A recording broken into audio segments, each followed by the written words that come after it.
Ted Lasso was kinda mid. Hi everyone, this is Josh, and we're going to talk about the recently concluded Apple TV series, Ted Lasso. This show was created by Joe Kelly, Brendan Hunt, Bill Lawrence, and Ted Lasso himself, Jason Sudeikis. This review will be spoilery as a heads up because I have to explain in some detail why this show kind of just lost its way as it went along. The whole premise is about this American football coach who's recruited by the new owner of an English Premier League soccer team called AFC Richmond, even though he has no experience. If you're wondering why the owner is hiring someone inexperienced, it's because she wants to see the demise of this franchise as a way of getting back at her ex-husband who started it. Pretty petty. On a thematic level, the whole idea of the show is about infectious optimism and one man's quest not to strive just for victory, but to help people become the best versions of themselves. Normally, heartwarming, sentimental TV show plots like the one I just described would want to make me fucking vomit. I'm more into stuff like Breaking Bad, Succession, Mr. Robot, The Last of Us, not exactly super optimistic shows.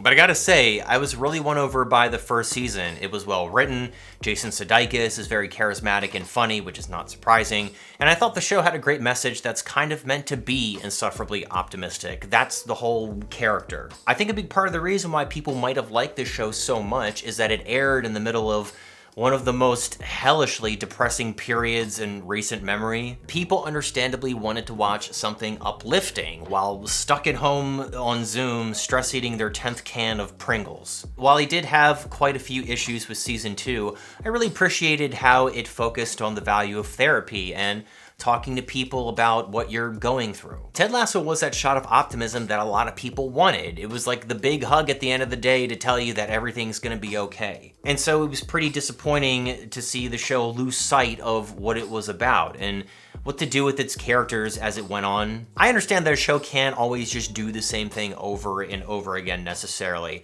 It's usually a good idea to follow other characters and have a bigger scope or universe for a television show as it goes on to further flesh out the ideas it's trying to convey. But the show got too big, too fast, to the point that it doesn't feel like a workplace comedy anymore. By season 3, it's more like a prestige drama with characters trying to succeed in their careers with the same positive attitude as Ted, but less convincing, less funny, and less focused. Most of the time, when the show follows these other side characters, they feel like undercooked subplots with often predictable resolutions that sometimes don't go anywhere. This is most evident with the character Keely, played by Juno Temple. She gets a job at a PR firm in season 3. I like the setting of her being this, energetic Barbie boss in a stiff corporate office, but we never really see her do a whole lot of PR stuff. In season 1, we see the same scenario play out, but in a much more satisfying way, where Ted is starting off as a bubbling head coach who doesn't know anything about soccer, to tackling different challenges like making Jamie Tart more of a team player, building up Nate's confidence and elevating him to a coaching position, turning Roy Ken into a leader to mostly successful results. We see very specific ways in which Ted is able to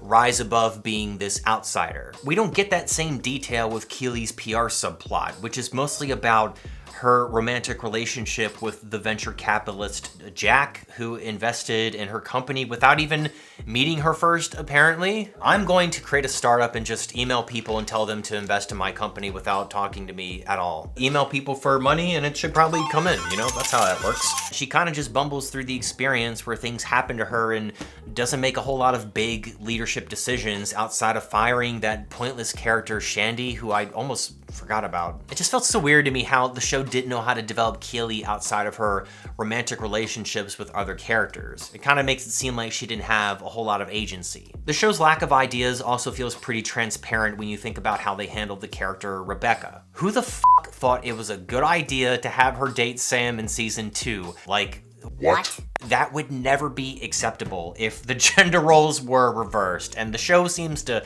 partially acknowledge that, I guess. I don't know, man. That shit was weird. I did enjoy some moments with Nate's subplot where he rebels from AFC Richmond and then kind of finds himself along the way and eventually decides to go back to AFC Richmond. It was pretty obvious that he was going to come back, but it was also the type of thing that would be very satisfying if the show had built up to that moment well, but it doesn't. It just drags on so long. I felt like the show could have had the same story elements but just made it a lot shorter. Honestly, the longer the episodes got in the show, the worse it got. They're much longer in season 2 and season 3.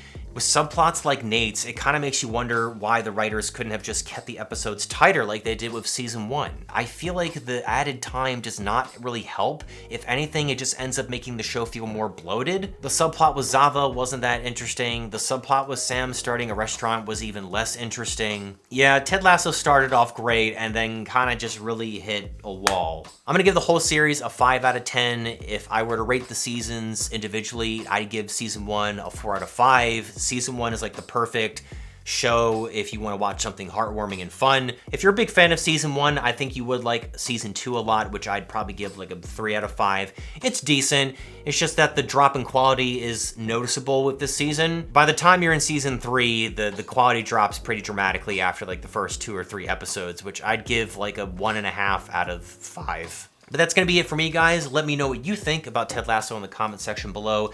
Hit the like button if you like what you see, or subscribe to the channel, and yeah, hit the bell for notifications so you can know when I drop the next video. That's it for me, guys. I'll see you next time. Bye.